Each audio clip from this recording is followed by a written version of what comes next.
Hi, this is cook with story. இன்றைக்கி சிம்பிளாக ஒரு உருளைக்கிழங்கு வச்சு குயிக்கான ஒரு குழம்பு தான் பார்க்க போகிறோம். ஃபஸ்ட்டு வெந்தயத்தை நம்ம எண்ணெயில் ஆட் பண்ணிக்கிறோம். கூடவே ஒரு 4லேருந்து 3 உருளைக்கிழங்கு சின்னதாக கட் பண்ணி போட்டுக்கணும். இது தோல் உரிக்க தேவையில்லை, அப்போ தான் இது கொஞ்சம் டேஸ்ட்டாக இருக்கும். ஏன்னா அது கொஞ்சம் நல்லா வறுப்படும் போது ஒரு ப்ரௌன் கலரில் ஆகும்ல, அப்போ டேஸ்ட் இன்னமும் கொஞ்சம் கூட அதிகமாகும். ஸோ இப்போ நம்ம இதுக்கு தேவையான மசாலாலாம் என்னென்னு பார்க்கலாம். 2 ஸ்பூன் மிளகாய்த்தூள், 1/4 ஸ்பூன் மஞ்சத்தூள், உங்களுக்கு தேவையான அளவுக்கு உப்பு இதில் சேர்த்துக்கிறோம். இது தீய விடாமல் பார்த்துக்கோங்க. இது தீயாத அளவுக்கு நல்லா கலந்து விட்டுக்கோங்க.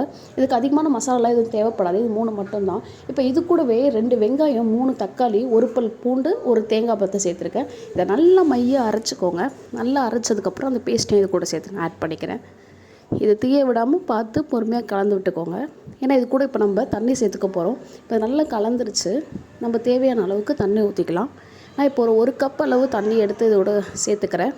இதை பாருங்கள், இப்போ நல்லா கொதிச்சிருச்சு. ஸோ தண்ணி சேர்த்துக்கலாம். நல்லா கலந்து விட்டுக்கோங்க. இப்போ எண்ணெய் தனியாக பிரிஞ்சு வர அளவுக்கு இதை நல்லா கொதிக்க விடணும். அதுக்கு முன்னாடி ஒரு சின்னதாக ஒரு பிடி வெல்லம் சேர்த்துக்கிறோம். வெல்லம் சேர்த்துனா இது டேஸ்ட் இன்னும் கொஞ்சம் அதிகரிக்கும். இப்போ குழம்பு நல்லா கொதிக்க ஆரம்பிச்சிருச்சு. பார்த்திங்களா, ஓரத்துலலாம் எண்ணெய் பிரிஞ்சு வருது. இன்னமும் கொஞ்சம் திக்காக வர அளவுக்கு நம்ம வெயிட் பண்ணணும். இப்போ பார்த்திங்கன்னா கொஞ்சம் திக்காகிடுச்சு குழம்பு, உங்களுக்கே பார்க்க தெரியும்.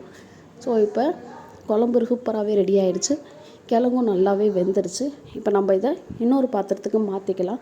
இது கூட நம்மளுக்கு சைட் டிஷ் எதுவுமே தேவைப்படாது. இந்த குழம்பு மட்டுமே இருந்தாலே சாப்பாடு அன்றைக்கி ஃபுல்லாக சாப்பிட்றலாம்.